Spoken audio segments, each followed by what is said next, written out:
चालाकी से बात कैसे करें। चालाकी से बात करने का मतलब है कि आप कुछ ऐसी ट्रिक्स यूज करते हैं जिससे सामने वाला आपकी बातों को मान लेता है, लेकिन उसे लगता है कि ये उसका डिसीजन था, ना कि आपकी मैनिपुलेशन की वजह से हुआ है। मगर हम में से कई लोगों के मन में ये सवाल आएगा कि यार ये ऑसम चीज होगी कैसे। और आज की ये वीडियो इसी टॉपिक के ऊपर है कि ह्यूमन माइंड को हम कैसे मैनिपुलेट कर सकते हैं। और आज हम ऐसी कम्युनिकेशन स्किल्स देखेंगे जिसमें हम क्या बोल रहे हैं, हम इस पर फोकस नहीं करेंगे, बल्कि इस पर फोकस करेंगे कि हम अपने साथ वाले इंसान के बिहेवियर को साइकोलॉजिकल प्रिंसिपल से कैसे चेंज कर सकते हैं ताकि वो हमारी तरह सोचने लग जाए।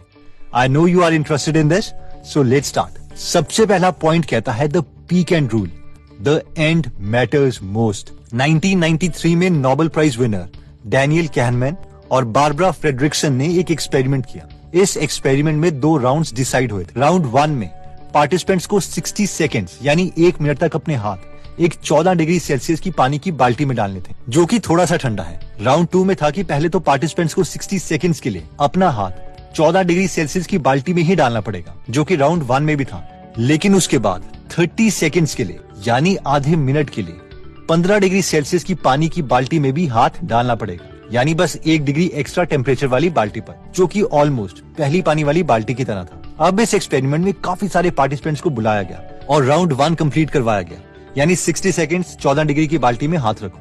और सब पार्टिसिपेंट्स को उसके बाद राउंड 2 में पार्टिसिपेट करवाया गया, यानी पहले 60 सेकेंड तक 14 डिग्री वाली बाल्टी में हाथ रखो, फिर 30 सेकेंड तक 15 डिग्री वाली बाल्टी में। इन दोनों राउंड्स को कंप्लीट करने के बाद इन सब पार्टिसिपेंट से पूछा गया कि आप लोगों के पास एक ऑप्शन है, या तो आप राउंड 1 दोबारा से करो या फिर राउंड 2। अब आप लोग मुझे बताओ कि किस राउंड में आप दोबारा जाना चाहते हो।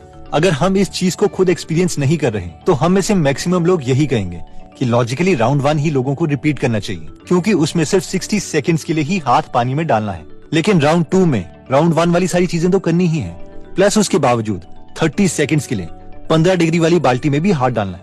लेकिन आपको पता है कि इस एक्सपेरिमेंट के रिजल्ट्स क्या है? इस एक्सपेरिमेंट में 80% लोगों ने कहा कि वो राउंड 2 सिलेक्ट करेंगे। क्या आप शॉक्ड हुए? आपको तो मैं देख नहीं सकता, लेकिन मैं इस एक्सपेरिमेंट से जरूर शॉक्ड हुआ।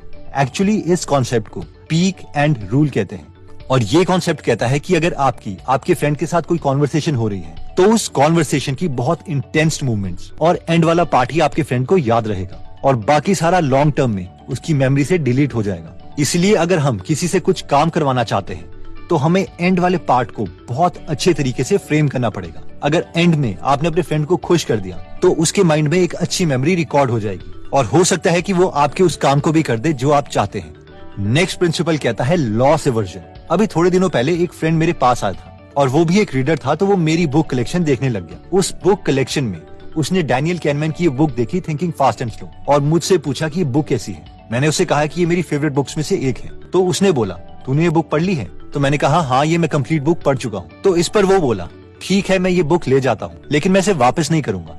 अगर तुझे ये बुक वापस चाहिए तो इसे मैं खुद खरीद लूंगा। और जैसे ही उसने ये वर्डिंग्स बोले कि ये मैं बुक वापस नहीं करूंगा, मेरे लिए उस बुक की परसीव्ड वैल्यू बहुत बढ़ गई और मुझे लगा कि यार ये तो बहुत ही अच्छी बुक थी, मुझे तो इसे एक और बार पढ़ना चाहिए था, एंड सो ऑन। और जब मेरा फ्रेंड ये बुक लेके चला गया तो उसके बाद मैंने दोबारा से अमेज़न से बुक मंगवा ली।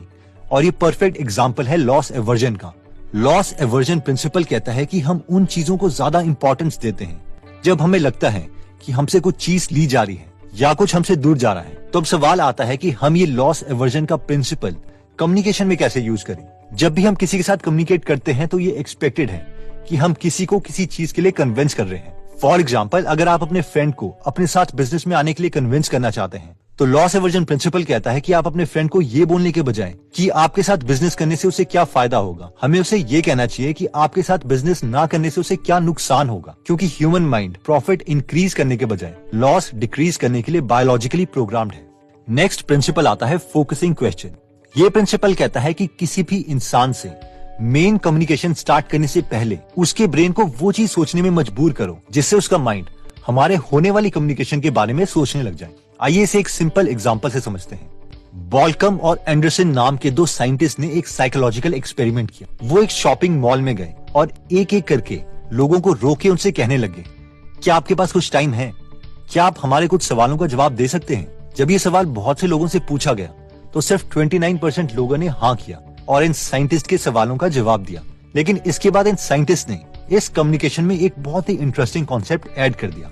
जो कि था फोकसिंग क्वेश्चन। अब इस दोनों साइंटिस्ट ने लोगों को रोके पहले एक सवाल पूछा, क्या आप खुद को एक हेल्पफुल पर्सन मानते हैं? और ऑलमोस्ट सबने हाँ बोला। और इसके बाद इन दोनों साइंटिस्ट ने दोबारा से शॉपिंग मॉल में आए हुए लोगों से वही सवाल पूछा, अगर आपके पास कुछ टाइम है तो क्या आप हमारे कुछ सवालों का जवाब दे सकते हैं?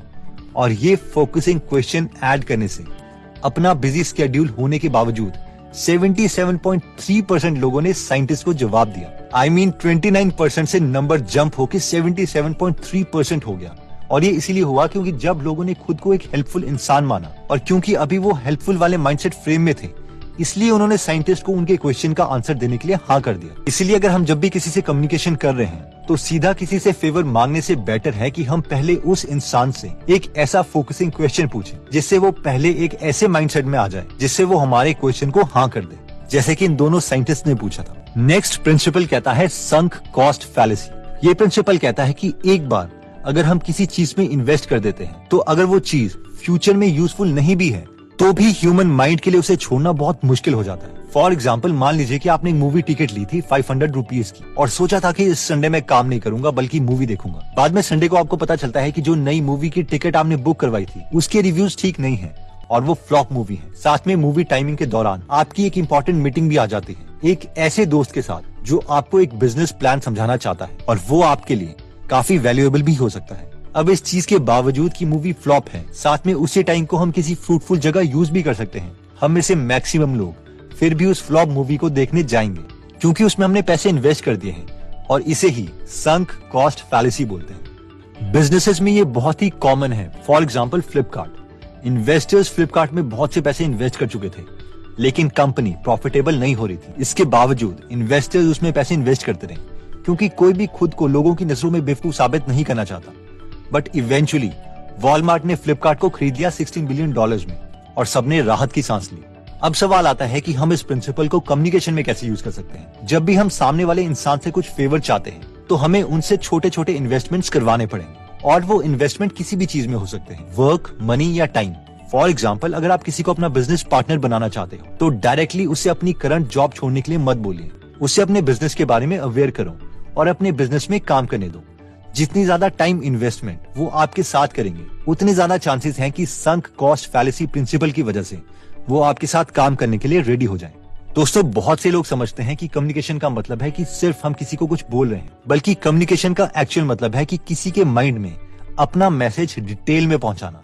और इसलिए इस वीडियो में हमने कम्युनिकेशन करने के लिए 4 अमेजिंग प्रिंसिपल्स देखे थे जिससे आप किसी को भी अपने काम करवाने के लिए कन्विंस कर सकते हैं। जिसमें सबसे पहला प्रिंसिपल कहता है द पीक एंड रूल, यानी द एंड मैटर्स मोस्ट। ये प्रिंसिपल कहता है कि जब भी हम किसी से कम्युनिकेट करते हैं तो उस कम्युनिकेशन का एंड मैसेज हमें बहुत अच्छे से बताना पड़ेगा क्योंकि ह्यूमन माइंड में किसी भी कम्युनिकेशन के पीक इमोशंस और एंड ही याद रहता है और बाकी सारी चीजें डिलीट हो जाती हैं। नेक्स्ट प्रिंसिपल था लॉस एवर्जन, जिसमें हमने देखा था कि कम्युनिकेशन करते वक्त अपने सामने वाले इंसान को ये मत बोलो कि आपकी अपॉर्चुनिटी एक्सेप्ट करने पर उसे क्या क्या फायदा होगा, बल्कि ये बताओ कि आपकी अपॉर्चुनिटी एक्सेप्ट ना करने पर उसे क्या क्या नुकसान हो सकता है, क्योंकि ह्यूमन माइंड प्रॉफिट से ज्यादा लॉस से बचने की कोशिश करता है।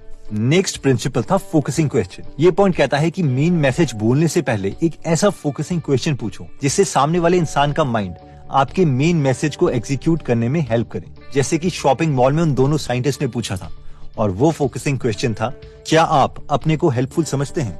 नेक्स्ट पॉइंट में हमने देखा था संक कॉस्ट फैलेसी। इसमें हमने देखा था कि अगर हम सामने वाले से छोटी छोटी इन्वेस्टमेंट करवा लेते हैं, चाहे वो वर्क या टाइम इन्वेस्टमेंट ही क्यों ना हो, उससे बहुत चांसेस हैं कि सामने वाला आपके प्रपोजल को एक्सेप्ट कर लेगा। जैसे कि बिजनेस पार्टनर ढूंढने के बजाय आप अपने फ्रेंड को अपने बिजनेस में कुछ टाइम इन्वेस्ट करने के लिए कह सकते हैं, बेशक उसके लिए उसे सैलरी ही क्यों ना देनी पड़े। हमें से मैक्सिमम लोगों को लगता है कि ह्यूमन माइंड एक रैशनल माइंड है, हम लोग सोच समझ के डिसीजन लेते हैं, लेकिन आप जितनी साइकोलॉजी के बारे में पढ़ोगे उतना आपको पता चलेगा कि ह्यूमन माइंड अपने एनवायरनमेंट या बाकी कंडीशन से कितनी जल्दी इफेक्ट हो जाता है। पहले जब मैं अपने आसपास के कई फ्रेंड्स को देखता था तो मुझे लगता था कि यार ये लोग कितने नेगेटिव हैं and I am so positive.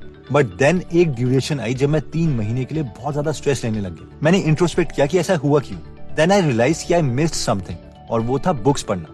मैं पॉजिटिव इसलिए ऐड कर रहा था क्योंकि मैं पॉजिटिव कंटेंट कंज्यूम कर रहा था, एक्सपीरियंस्ड सक्सेसफुल लोगों की स्टोरीज और उनकी बुक्स पढ़ रहा था। तो मैं आपको भी रेकमेंड करूंगा कि आप बायोग्राफीज पढ़ें एक्सट्रीमली सक्सेसफुल लोगों की, जैसे कि Elon Musk, Steve jobs, APJ Abdul Kalam sir and so on. अगर आपको इंग्लिश पढ़ने में दिक्कत आती है या बुक बहुत लंबी लगती है और टाइम नहीं लगता, तो आप गीगल ऐप डाउनलोड कर सकते हैं। अगर आप हमारी वीडियोस मिस नहीं करना चाहते तो हमारा पेज लाइक करने के बाद 3 डॉट्स के बटन को प्रेस करके फॉलो के बटन को सिलेक्ट कीजिए और फाइनली सी फर्स्ट के ऑप्शन को सिलेक्ट कर लीजिए। इससे आपको हमारी हर पोस्ट मिलती रहेगी। जय हिंद।